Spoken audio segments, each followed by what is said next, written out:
Meus amigos, vamos lá, vamos falar sobre o Caio Alexandre, que é um dos jogadores que está me decepcionando bastante nessa temporada. Tem alguns atletas que caíram muito de rendimento, o Jean Lucas então, o Jean Lucas parece que se arrasta em campo, né, essa é a pura realidade, mas o Caio Alexandre, rapaziada, ele simplesmente deixou de existir como jogador importante no esquadrão. Isso tem me chamado a atenção negativamente. Tá? O volante tricolor ele voltou a ter problemas físicos e mais uma vez vai desfalcar aí o tricolor em partidas importantes. Ele de titular absoluto, né, desde a chegada dele, ele chegou lá no início de 2024, o Caio Alexandre encara aí uma nova realidade no tricolor baiano já no final de 25 para esse 2026, né? Nos últimos dias o volante sofreu a terceira lesão em menos de 10 meses, a segunda, né, nesta temporada já, tá? Mas antes do novo problema físico, o jogador já não tinha o mesmo status e não goza mais de tanto prestígio com o técnico Rogério Ceni, meus amigos. O Caio Alexandre foi uma das principais peças aí do meio-campo do Bahia que chamou a atenção nas últimas temporadas. Tinha aquele trio que eu achava que era um trio, eu acho, né, que é um trio muito bom, mas caiu muito de rendimento. Os três caíram muito de rendimento: Caio Alexandre, Jean Lucas e Everton Ribeiro. Eu cansei de falar aqui que esse meio-campo, esse trio mágico aí do Bahia, seria um dos melhores do futebol brasileiro nos últimos 2, 3 anos, né? Mas só que os três resolveram cair de produção juntos, né? Juntos. Jean Lucas não consegue jogar. Everton Ribeiro muito mal também. E o Caio Alexandre, uma sequência de problemas físicos, tá? Só para você ter uma ideia, o Caio Alexandre foi uma das principais peças do meio-campo do Bahia que chamou a atenção nas últimas 2 temporadas, beleza? No primeiro ano de clube, o volante tomou conta da posição, disputou 64 partidas e 57 como titular. Então olha como mudou o status dele referente a isso. De 64 partidas, 57 como titular. Das 69 partidas jogadas pelo clube. Então o clube jogou 69 partidas, ele disputou 64, das 64, 57 como titular. Tá? Na temporada passada, né, o Caio Alexandre sofreu uma lesão no músculo femoral, reto femoral, da coxa direita, no dia 20 de agosto e só voltou a campo no dia 21 de novembro, 3 meses depois. Com isso, disputou 45, dos 45, 36 como titular das 80 partidas do tricolor. Então, mesmo com a contusão no passado, o Caio Alexandre disputou 45 jogos, né? 36 deles como titular, das 80 partidas que o Bahia disputou na temporada passada. Tu acha que é um absurdo? Não, meus amigos, não é um absurdo. O Bahia, na temporada passada, ele jogou de verdade mesmo, de 80 jogos. Foi um dos times que mais jogaram do mundo, tá? Do mundo, tá? E aí, após se recuperar dessa lesão, o Caio Alexandre foi relacionado em 6 jogos em 2025, fez um como titular e entrou em campo saindo do banco em outras 4 ocasiões, tá? Ao retornar, ele também encontrou um forte concorrente de posição, que foi o uruguaio Azevedo. O Azevedo tomou conta da posição. É incrível quando o Azevedo entra, né? Seja qual posição ele que for, a vontade dele é tanta que ele ganha a posição. Ganhou de volante, agora ganhou também de lateral direito. Tá? O Caio Alexandre agora, em 26, né? Nesse ano, o desafio dele é de retornar o ritmo, né? Das 2 primeiras rodadas, onde ele voltou bem. Tá? Contudo, ele voltou a sofrer um problema físico e desfalcou a equipe com um incômodo no adutor da coxa direita. A grande questão, quando você fica muito parado, quando você volta, meus amigos, em alta intensidade, é coxa, é panturrilha, essa é a pura realidade, tá? E aí ele ficou fora do empate, né, com uma nova lesão na coxa, tirou ele do empate contra a equipe do São Paulo no último domingo e atrapalhou o seu momento de retomada. Até agora, o volante soma apenas 18 jogos na temporada, 13 como titular das 27 partidas do tricolor nesse ano, tá, meus amigos? Então, com a ausência, né, do Caio Alexandre, ele herdou a camisa 8, né, tão emblemática aí do Bahia, com a saída do Cauli, que vem ganhando cada vez mais espaço, realmente é o Azevedo, que indo para lateral, eu entraria, o Rogério Ceni não dá essa sequência, mas eu gosto muito do Eric, eu já fiz vídeo aqui pro Eric, falando do Eric, eu acho que o Eric é de extrema importância nesse time do Bahia, eu acho que o meio campo hoje ele deveria ser Eric, Jean Lucas e Everton Ribeiro. Ou quem sabe, Azevedo, Eric e Everton Ribeiro, que você transforma o meio campo, deixa o meio campo mais robusto, né, com mais pegada, e o Eric tem muita chegada também, enfim, é porque o Jean Lucas também é outro jogador que parece que desaprendeu a jogar. Parece que teve um mosquitinho da seleção brasileira que picou lá, né, o Jean Lucas, inacreditável. Olha só, no dia de ontem circulou a notícia sobre Thiago Scarpa no tricolor baiano.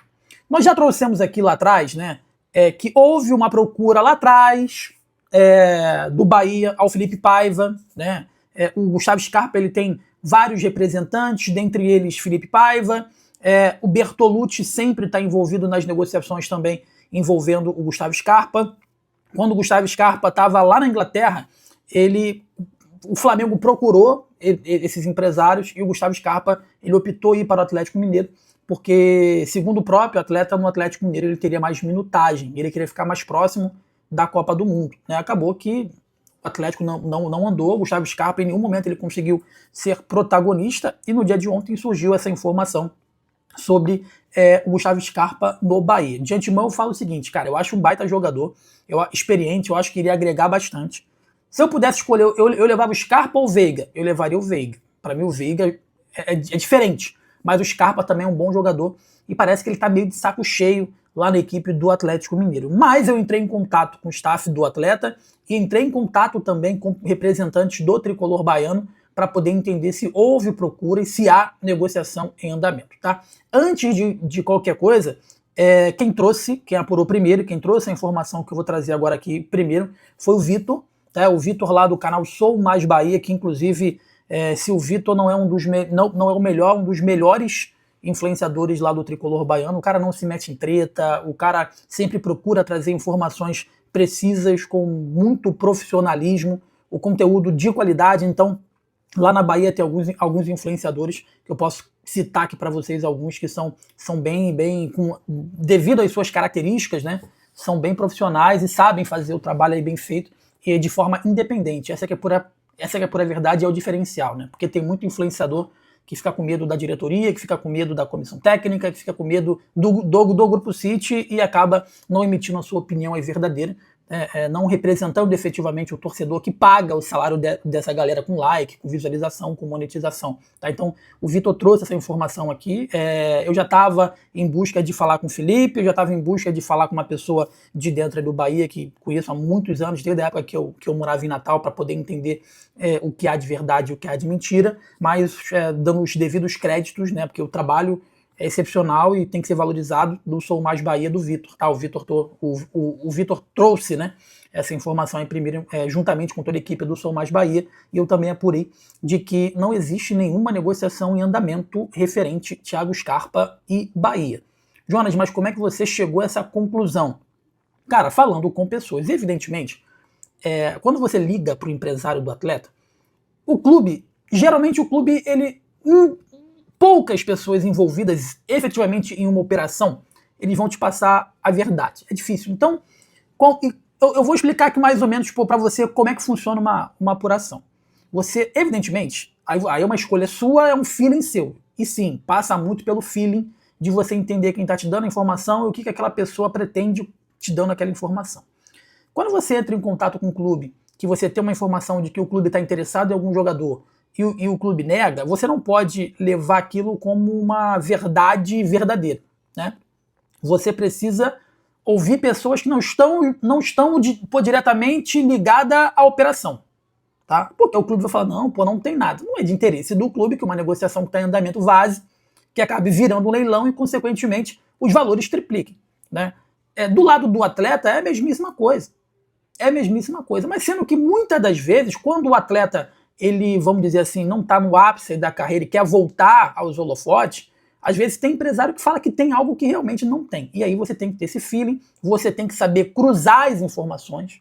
É muito importante. Tipo, se todo mundo está indo pela mesma direção, ou se de 5 pessoas que você fale, você está indo para a mesma direção, porque é aquela direção, né?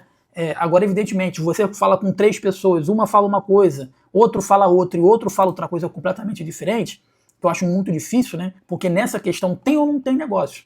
Um lado ele pode falar que procurou, o outro pode falar que tem negócio, e o outro pode falar que não tem nada. Você cruzando, 2 pessoas falaram, um falou que procurou e o outro falou que tem negócio. Então, por que tem? Né? E o outro, que geralmente é ao lado do clube, vai falar que não tem nada, porque não tem negócio sacramentado, então não tem interesse do clube da publicidade em qualquer negociação. Mas a verdade seja dita, meus amigos, que até o presente momento não tem. Já houve interesse do Bahia, já houve interesse, tá? mas nesse momento não tem nenhum tipo de negociação envolvendo o Thiago Scarpa. Pelo lado do jogador, que a gente conversou hoje no início da noite, não chegou proposta, não tem negociação, e os representantes disseram que ele está completamente focado em fazer um bom trabalho na equipe do Atlético Mineiro. Agora há pouco, antes de gravar esse vídeo, me responderam lá representantes do Bahia e disseram que o Bahia nem sentou para conversar a lista de reforços ainda para o meio da temporada. Que o que eles conversaram foram posições carentes, mas que não tem nomes em pauta para o meio da temporada, que isso vai ser feito perante ali a Copa do Mundo, tá?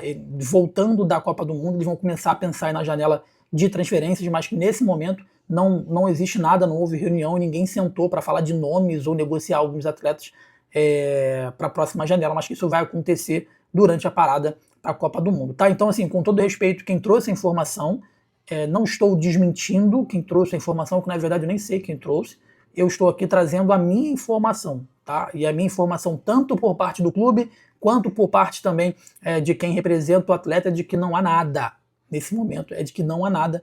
E por parte do Bahia, a informação é de que o Bahia sequer sentou ainda para fazer lista, enfim. A única coisa que eles têm são as posições que eles vão precisar se reforçar, mas que nomes, não tem nome, não tem nada previsto ainda referente a Thiago Scarpa e qualquer outro nome. Tá bom, meus amigos? Então, em princípio, nada de Scarpa. Pode acontecer? Pode. Gostaria? Eu gostaria muito, eu acho um baita jogador. Joga pelo lado, joga ali pelo meio, ele finaliza. E o Bahia precisa desse jogador, sabe, com um cara experiente de Libertadores, um cara que chama a responsabilidade. Chega de Michel Araújo e Rodrigo Nestor, né? Que entra para não fazer nada, tá beleza? Então você que tá comigo aqui na Gol, por gentileza, deixa o like, inscreva-se que é muito importante pra gente. É importante demais pro nosso crescimento. Vídeos todos os dias aqui no canal para você ficar super bem informado.